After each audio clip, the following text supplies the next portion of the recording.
priniesla som si pre vás takúto krásnu tekvicu. Budeme si ju spolu vyrezávať. Ukážem vám, ako sa s ní vyreže tento otvor a ako sa krásne potom dodekoruje kvetmi. Čo nám to potrebujete? Potrebujeme na to takýto nožík, ktorý je pevný, aj lyžičky, ktoré sú pevné, aby sa nám potom dobre držali v ruke, aby sa nezlomili, lebo tekvica je tvrdá, tak aby sa to dobre dalo s nej aj vydlabávať a dobre vyrezávať. Na takúto veľkú tekvicu potrebujeme takúto veľkú lyžičku a keď máte také malé tekvičky, takéto miniatúry, tak si môžeme použiť takúto lyžičku menšiu, aby teda ten otvor je tam menší, takže menšiu. Teraz, čo ďalšiu vec, ktorú potrebujeme, je takýto mokrý oázis. Ja som si ho už dopredu namočila a ten budeme potom do vydlabanej tekvičky dávať. Takže ja si tú tekvičku pre vás už vyrezávam. Musíme to robiť tak opatrne, aby sme sa neporazali. No a už by to malo asi byť. Takže... Dobre, takže vrch sme oddelili. Teraz si ten vrch krásne vyčistíme. Takže tekvičku si takto vydlabeme od celého vnútra. Takže ja som si priniesla aj zo záhradky takúto krásnu levandulu. Keď ju ešte na záhrade máte, tak si ju tam môžete použiť takisto. Zelená s tou oranžovou a fialovou farbou je pre mňa takým príjemným kontrastom. Veľmi sa mi to páči, takže preto som si použila túto farebnú kombináciu. Kvety si vždycky nánovo zarežeme, keď ich dávame do oázisu, aby pili z tej oázisovej hmoty tú vodu, aby nám čím najdlhšie vydržali. Aj keď tieto kvety sú také, ktoré vám tam aj tak dlho vydržia, lebo sú to jedny z tých kvetov, ktoré sa dajú aj sušiť. Teraz by som tam na taký väčší kontrast asi dala možno takýto lysiantus.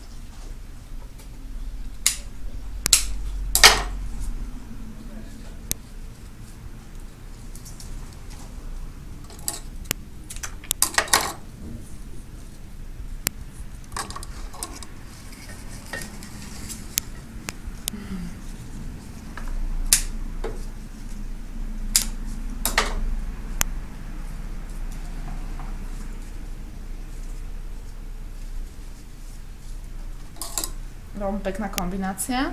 Ešte si tam dáme aj z tej levandule.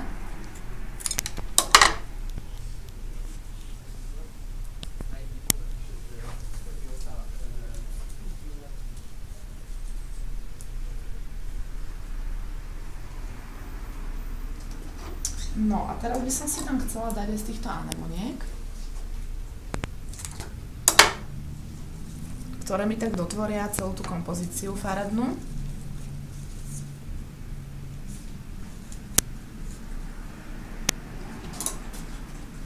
Také tie rozkvitnuté sú najlepšie na to.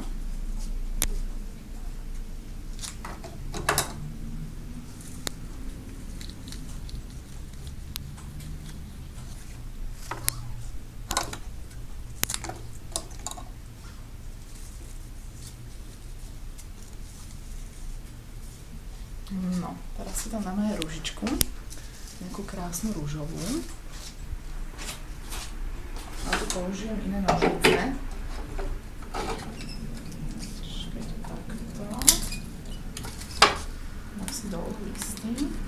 Dám si ju sem do stredu.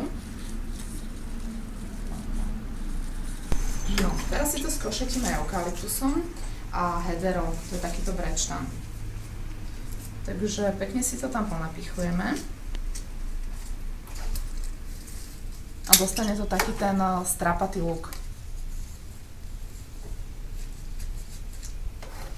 Dajú sa do nej použiť aj prírodné materiály, ako sú napríklad listy. Takže teraz padajú krásne farebné listy. Kľudne si choďte na prechádzku a nejaké si z nich zoberte domov.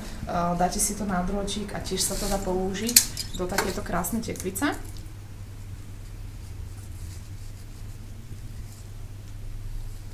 Použijeme aj halúsky červeného ilexu.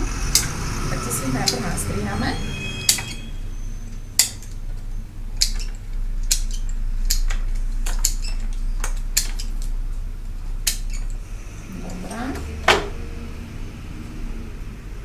Si ich tam pekne popridávať. Krásne nám budú ladiť s tým červeným anemonom. A do otvoria vám tú farebnú kompozíciu. Vidíte, ako sa to už rysuje? Už to naberá svoje kontúry.